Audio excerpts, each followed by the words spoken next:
الله من الشيطان الرجيم. لا خير في كثير من نجواهم إلا من أمر بصدقة أو معروف أو إصلاح بين الناس ومن يفعل ذلك ابتغاء مرضات الله فسوف نؤتيه أجرا عظيما ومن يشاقق الرسول من بعد ما تبين له الهدى ويتبع خير سبيل المؤمنين نوليه ما تولى ونسليه جهنم وساءت مصيرا إن الله لا يغفر أن يشرك به ويغفر ما دون ذلك لمن يشاء ومن يشرك بالله فقد ضل ضلالا بعيدا إن يدعون من دونه إلا إناثا وإن يدعون إلا شيطانا مريدا لعنه الله وقال لا تغزن من عبادك نصيبا مفرودا ولأضلنهم ولأمنينهم ولأمرنهم فليبتكن آذان الأنعام ولأمرنهم فليغيرن خلق الله ومن يتخذ الشيطان وليا من دون الله فقد خسر خسرانا مبينا يعدهم ويمنيهم وما يعدهم الشيطان إلا غرورا أولئك مأواهم جهنم ولا يجدون عنها محيصا. الحمد لله. يقول النبي صلى الله عليه وسلم خيركم من طال عمره وحسن عمله وشركم من طال عمره وساء عمله. Alhamdulillah, mes chers frères et sœurs, on remercie Allah de nous avoir guidés, de nous faire parmi les musulmans. Car on dit toujours, il n'y a pas un bienfait qui est plus meilleur que d'être musulman. L'homme, il peut être riche, il peut avoir tout, mais s'il n'est pas musulman, il l'a perdu. Mais l'homme, il peut être pauvre si le musulman, il a reçu. Comme le prophète sallallahu alayhi wa sallam nous dit ça dans un hadith, il a dit les jours de la résurrection, on fera venir l'homme le plus riche du monde. Et la personne depuis qu'Allah l'a créé, il n'a jamais eu de souffrance ni de problème. Il a vécu que dans le bien, que dans le plaisir sur plaisir. Mais il est mort. Il n'adorait pas Allah, il n'était pas musulman. Les anges, ils vont lui mettre dans l'enfer l'équivalent d'une seconde de le faire sortir. Allah lui demande, est-ce que depuis que je t'ai créé, tu as déjà eu de bien? Il dit, Allah, depuis que tu m'as créé, je ne sais pas c'est quoi le bien. Une seconde de l'enfer, ça lui a fait oublier tous les plaisirs, des délices, de ce qu'il a gagné dans ce monde, parce qu'il n'a pas adoré Allah.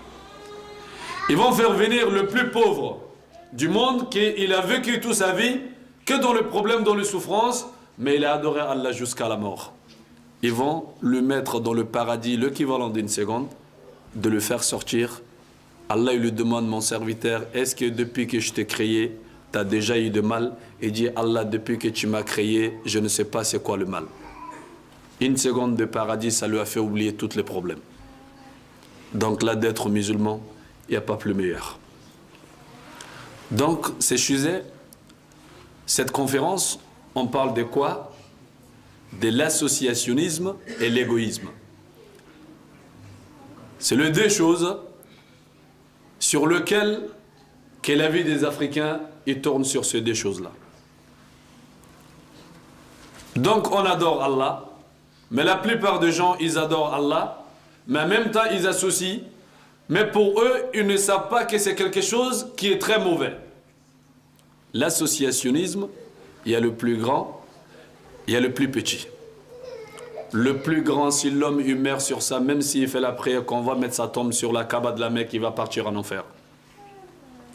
Mais le plus petit de l'association, par exemple, les actions qu'on va le faire, l'homme, il se montre avec la vanité pour que les gens, ils l'apprécient. ou bien pour que les gens ils soient satisfaits de lui, ils soient contents de lui. C'est ça qu'on appelle le plus petit de l'associationnisme. Mais ça, l'homme, il n'est pas récompensé dedans. Mais si il meurt sur cette condition aussi, toutes ses actions, ils ne sont pas acceptées. Parce qu'Allah n'accepte rien que ça n'a pas été fait que pour lui. Pour qu'Allah il accepte une action, il faut que l'homme il le fait uniquement qu'il cherche l'agrément d'Allah qui est dans cette chose pour Allah. Mais il ne cherche pas autre chose. Les gens, on l'apprécie, on ne l'apprécie pas, il s'en fout. On le remercie, on ne le remercie pas, il ne le fait pas pour les gens. Mais il le fait uniquement que pour Allah. Mais le plus grand, l'associationnisme, l'homme, s'il meurt avec ça, même s'il fait la prière, il va partir en enfer. Ça, c'est lequel? C'est lequel que le maman et les papas et des grands-pères et des grands-mères qui vivent dans ça. Et jusqu'à présent, aujourd'hui, nous les enfants aussi, on a vécu dans ça. Quand il y a un problème, le problème, on doit se diriger vers Allah pour résoudre nos problèmes. Ce n'est pas les marabouts, ni les charlatans, ni des féticheurs, ni des voyants qui peuvent résoudre nos problèmes. Aujourd'hui, quand nous, on a des problèmes, on se dirige vers qui? Vers le marabout, ou bien vers le voyant, ou bien le féticheur, alors qu'eux, ils ne peuvent rien faire. C'est des humains comme toi. Ils partent aux toilettes comme tu pars aux toilettes. Ils portent des toilettes dans leur ventre, des caca et des pipis, comme tu les portes. Le seul, le Tout-Puissant qui peut faire les choses, c'est que Allah. Mais tout ce qui est en dehors d'Allah, ni chaud, ni froid, il ne peut rien faire. Donc la vie de ces mondes, ces bas mondes, elle tourne sur deux choses. Umurun hissi wa ma'nawi. Et tout ce qui est de hissi, haza ma yaduru bil asbab. Ça c'est quelque chose que ça se fait avec des causes. Par exemple, moi je ne travaille pas, toi tu travailles, je dis, déclare-moi ton travail si ton patron il a besoin de quelqu'un. Cela n'est pas interdit. Ça on appelle hissi. Je cherche une femme. Maintenant, je dis, si vous me trouvez une bonne femme, qui est le pieuse, vous me dites, je vais me marier. Cela n'est pas interdit.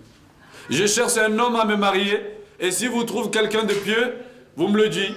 Cela n'est pas interdit. Prête-moi ta voiture, ou bien ton boubou, ou bien tes chaussures. Tout cela n'est pas interdit. Ça, c'est des causes. Mais tu n'arrives pas à te marier, ou bien ta fille, elle n'arrive pas à trouver quelqu'un se marier, ou bien ton fils, il n'arrive pas à trouver du travail, ou bien toi-même, tu n'arrives pas à trouver du travail, ne va pas chez les marabouts d'aller chercher que les marabouts t'aient fait quelque chose pour que tu vas avoir du travail. Ça, c'est haram. Ça, on appelle ma'nawi. Si les marabouts, ils disent que moi, je peux te donner la chance, comme eux-mêmes, ils disent, chance, succès, amour, et les chances dans le jeu hasard. Si le marabout il peut donner la chance dans le jeu hasard, pourquoi lui-même il ne va pas prendre un ticket de loto de gagner des milliards? Il n'a pas besoin lui.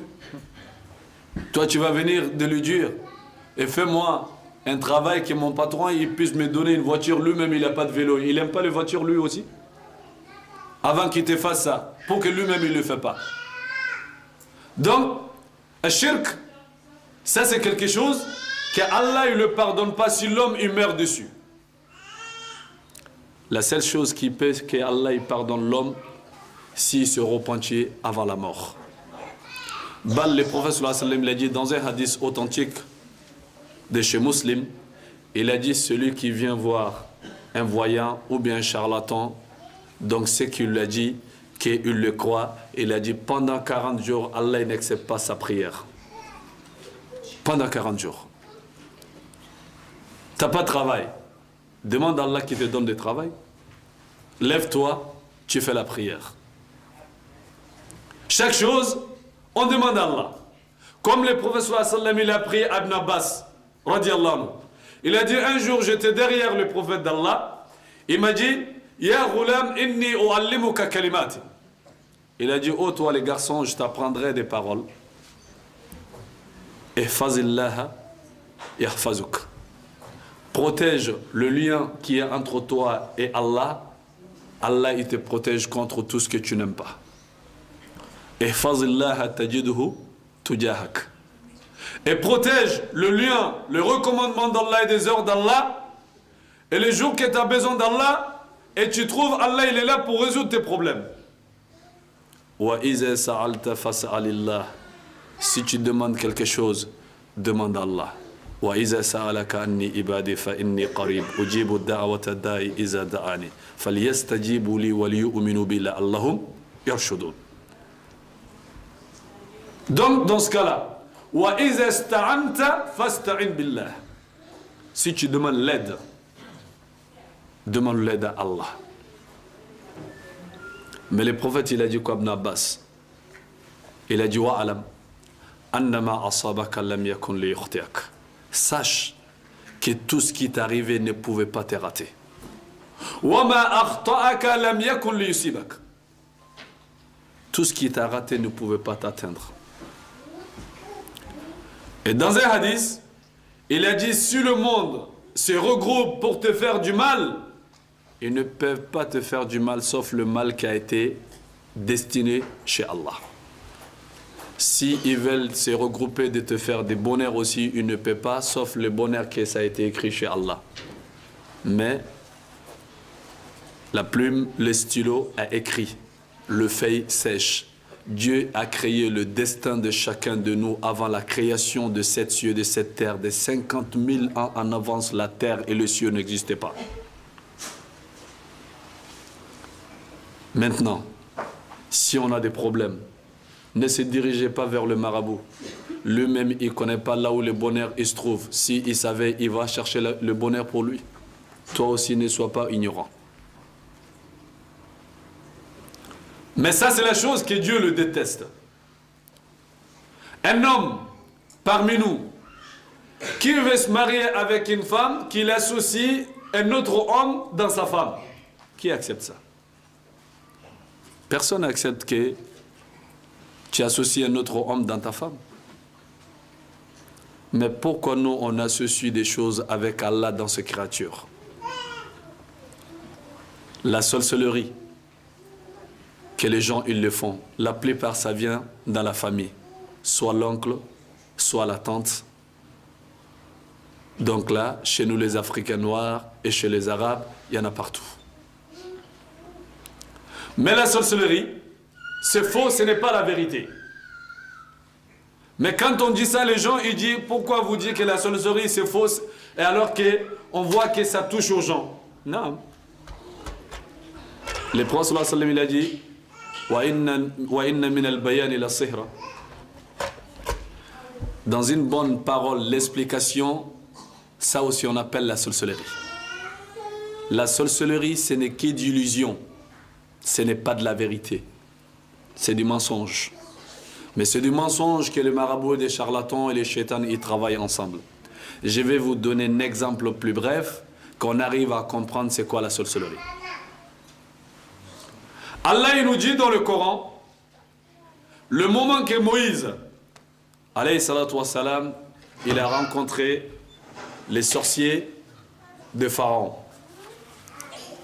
Le jour que tout le monde était là, donc là, quand ils se rencontraient, là, les sorciers, ils ont jeté leurs bâtons et les cordons qu'ils avaient et s'est changé en serpent devant Moïse. Donc là, il change, on dirait qu'il marche. Mais en vérité, c'est faux. Parce qu'un sorcier, sa sorcellerie, il touche aux yeux des autres, mais lui-même, il sait que c'est faux. L'exemple de ça, regardez, plus que la technologie s'avance, elle nous donne une tradition dans le Coran. Pourquoi? Des films qu'on va venir s'asseoir devant la télé, de regarder ces films. Films de guerre, ou bien de vampires. Donc là, quand on s'assoit, on regarde ces films, il y a des bâtiments qui s'explosent, et combien de gens qui meurent. Mais le réalisateur, lui, quand il va s'asseoir devant la télé, il sait que tout ça, c'est des montages, c'est faux. Mais toi, quand tu es en train de regarder, des fois, juste que tu fais comme ça, tu crois que c'est de la vérité. Mais alors que c'est faux. Mais c'est tes yeux qui sont en train de faire ça. C'est des montages qu'on a fait devant tes yeux, mais pour toi c'est de la vérité, alors que celui qui a fait la réalisation, le montage de ce film, il sait que c'est faux. Donc souvent, on le voit que nous-mêmes, on marche. Quand tu fais chaud, tu regardes sur la route devant toi, et ça se fait, on dirait qu'il y a l'eau devant toi, mais tu vas arriver là-bas, il n'y a rien. Donc ça, c'est les yeux qui fait ça. Mais en vérité, c'est faux. Et pour que vous arriviez à comprendre encore la sorcellerie que c'est faux, un menteur, il va venir de parler entre deux copines qui s'aiment. À cause de la jalousie, elle va mentir sur l'autre. L'autre, il ne va plus parler à sa copine, alors que c'est des mensonges, c'est faux. Avant qu'ils cherchent à savoir la vérité, ils vont plus parler. Et comme ça aussi dans la famille, et comme ça aussi avec le mensonge, on peut séparer un homme à sa femme. Mais est-ce que le mensonge, il a fait quelque chose ou il n'a pas fait quelque chose? Il a fait quelque chose. Et c'est comme ça aussi la sorcellerie. Je vous donne un exemple. Encore. Quand on regarde le magicien, il est dans une salle. Il est en train de faire des spectacles devant tout le monde. Il sort des cartes comme ça, et là, quand il les fait comme ça, c'est en argent. Des mouchoirs, il les transforme en argent. Mais pourtant, nous, quand on va rentrer dans la salle, c'est des tickets qu'on va prendre. Ces tickets-là, il faut payer. Mais si le magicien, il est fort, on rentre gratuit, et il a qu'à transformer tous les papiers en argent. Lui-même, il n'a pas besoin de l'argent. Parce que l'argent du ticket que nous, on va prendre, lui, il est payé avec ça. Et souvent, on le voit, il met une personne dans une caisse devant nous. La personne, on coupe la caisse en quatre. N'est-ce pas? Et puis après, la personne, on va venir mettre la caisse l'un contre l'autre et ils vont mettre quoi? Ils vont mettre un tissu dessus, il va venir avec un mouchoir, il va faire comme ça, il va faire comme ça. Il frappe et puis tu vois la fille elle sort, elle fait comme ça. N'est-ce pas? Quand la fille elle sort, elle fait comme ça. Nous on dit mais c'est un magicien, il est fort. Si lui il pouvait faire ça, il n'a qu'à aller faire ressusciter son grand-père dans sa tombe. Si on pouvait couper quelqu'un, de le redonner encore la vie, une deuxième fois, personne n'allait mourir dans sa famille à lui. Mais le djinn, ils sont forts. Un djinn, il peut se transformer en une fourmi. Le djinn, il peut se transformer en tout. Donc là, quand on le met, le magicien, il travaille avec des djinns. La fille que vous le voyez, ce n'est pas une vraie personne. Il peut venir, quand il rentre dans la caisse, il se transforme. En une fourmi, il se met à côté, on va couper la caisse en quatre, mais lui, il n'est pas touché. Après qu'on va le faire, il va se transformer comme il était. Allah, il a donné le pouvoir au djinn de se transformer en n'importe quelle manière. Mais nous, les hommes, on ne peut pas. Et c'est ça leur plan. Donc, de transformer les cartes en argent ou bien en pigeon, c'est des djinns qui font tout ça. Si la personne, il pouvait faire ça, il n'a pas besoin de l'argent des spectacles des gens. Lui-même, il allait être riche par rapport à lui-même. Donc, maintenant, d'aller chez les marabouts, par exemple, comme aujourd'hui on le voit, tu rentres dans beaucoup de maisons, tu trouves là-bas, il y a une main qui est collée, il y a un œil dedans qui dit l'amende Fatma. En tant que tu as cette main chez toi, ça te protège. Ce n'est que des mensonges. Fatma, même elle est dans sa tombe, qu'est-ce que sa main cherche chez toi? Donc chaque personne qui prend quelque chose en prétendant de mettre dans sa tête que c'est ça qui me protège, t'es associé à Allah, t'as mis la chose à la place de Dieu, t'es foutu. Si tu meurs dans cette condition, la prière ne sert à rien. Il ne faut jamais mettre quelque chose à la place de Dieu. Même le tableau cadré qu'on le met chez nous, qu'il y a des versets coraniques dessus, et celui qui le met dans sa tête, que ces tableaux-là, en tant qu'ils sont là, je suis protégé, t'es associé à Allah. Si tu le mets pour les décorations, il n'y a pas de problème. Mais si tu mets chez toi en tant qu'il y a ces tableaux, je suis protégé, tu as mis les tableaux à la place de Dieu. Il faut enlever ça dans ta tête. L'amant de Fatima, il faut le prendre, il faut le casser. Celui qui met le Coran dans sa voiture, qui en tant qu'il y a ce Coran-là dans ma voiture, et ma voiture elle est protégée, il est associé à Allah. Il n'y a qu'Allah que l'homme il doit mettre dans sa tête.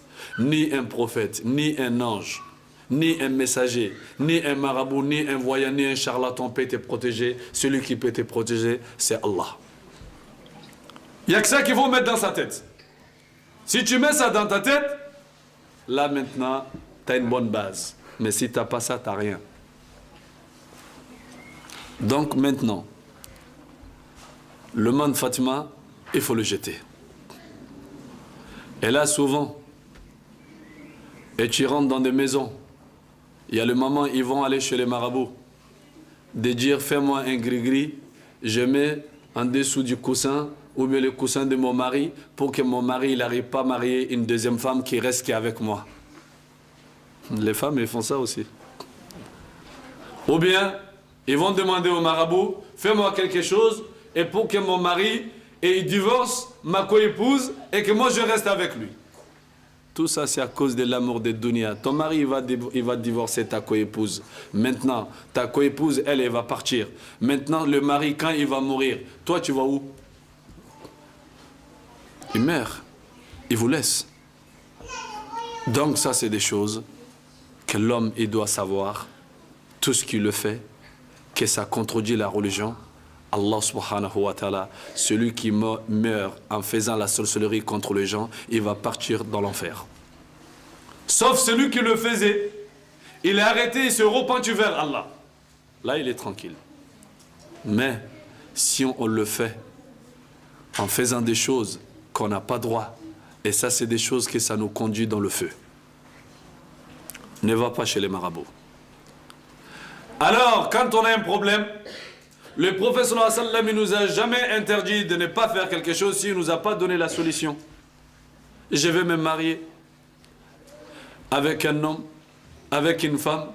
Je ne sais pas si c'est quelqu'un de bien ou bien si c'est pas quelqu'un de bien. Et il y a une chose, j'ai dit aux filles, il faut se marier. Hein. Il faut pas rester à la maison. Il faut laisser la place aussi aux petites sœurs. La chambre des filles, elle est remplie. Il n'y a même plus place pour le lit des petites. Il faut laisser la place pour des petites sœurs aussi. Il faut se marier. Maintenant, il y a une chose que les filles, ils essayent d'éviter. On ne peut pas éviter le destin. Toi, ta sœur, ou bien ta cousine, ou bien ta copine, elle s'est mariée. Ça ne va pas avec son mari. Le mari, il l'a trahi, ou bien il l'a trompé. Il dit, mais si les hommes, ils sont comme ça, wallah, moi, je ne me marie pas. Est-ce que c'est qu'Allah il a destiné pour ta cousine ou bien ta copine ou bien ta soeur, c'est la même chose pour toi? Toi tu vas dire donc moi je ne suis pas prêt, j'attends. Tu vas faire 3 ans pour éviter quelque chose, le jour que tu vas te marier, tu vas tomber dans le plus pur que c'est qui est ta soeur elle a eu. Mais il y a un conseil que je vais te donner aux frères, aux sœurs. Si on veut se marier, ou bien on est dans le problème, comme le prophète sallallahu alayhi wa sallam a dit, si l'un de vous, il a la souci de quelque chose, il veut se marier, il ne sait pas si c'est quelqu'un de bien.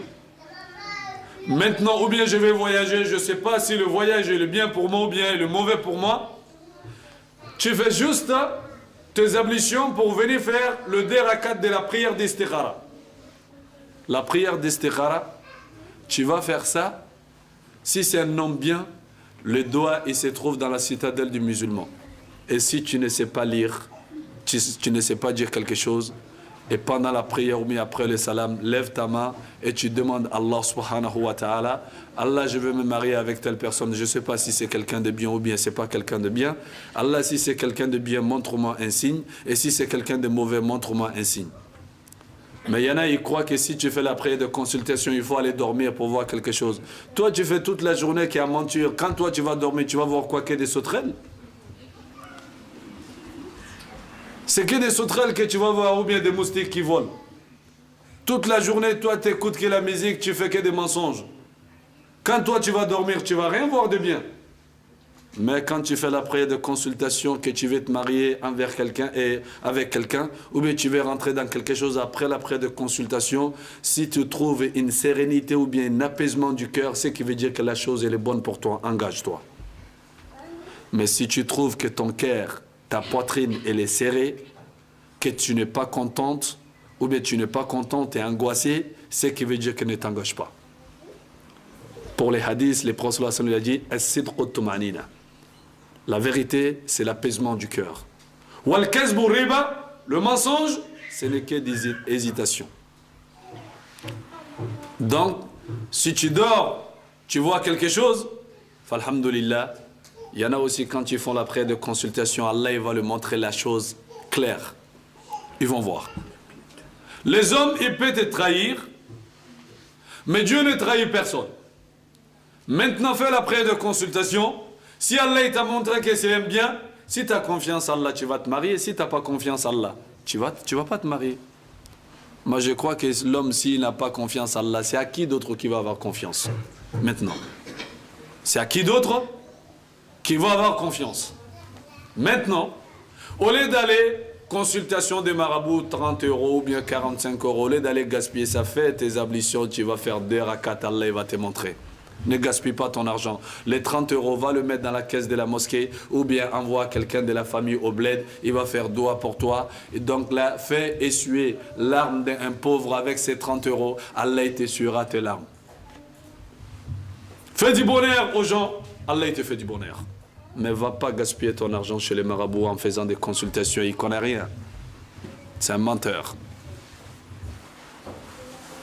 S'il pouvait faire quelque chose, lui-même, il n'allait pas être dans le problème. Donc là, Allah subhanahu wa ta'ala, quand on fait la prière de consultation, Dieu, il nous montre la vérité. Donc, ce qui veut dire, il ne faut pas aller voir les voyants.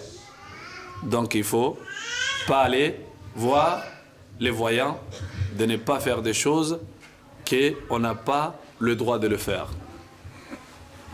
Ça nous fera sortir dans l'islam. Donc il y a des personnes aussi qui ont fait de la sorcellerie, comme ça existe dans la famille. Elle, ses enfants, ils sont trop avancés dans l'école et ils sont dans les plus hautes études, donc il faut le bloquer dans leurs études. Il ne faut pas qu'ils se marient, il ne faut pas qu'ils trouvent des hommes, il ne faut pas qu'ils s'avancent dans leur vie. Ça, c'est que la vie, la communauté africaine. Subhanallah. Le prophète sallallahu alayhi wa sallam, il a dit la jalousie elle est permis que dans des choses. Un homme à qui Dieu il a donné le savoir du Coran, il fait la prière de nuit avec le Coran, jour et nuit. Donc là, il enseigne des gens avec la science de ce livre. Donc là, cette personne, et que d'avoir la jalousie pour cette personne, Allah subhanahu wa ta'ala, il va, et d'avoir la jalousie sur cette personne, elle est autorisée. Ou bien, tu dis, si Allah m'avait donné la science comme cette personne aussi, j'allais faire comme lui, donc tu vas être avec lui dans la récompense égaux. Même récompense que lui. Et si c'est le mal aussi, même récompense.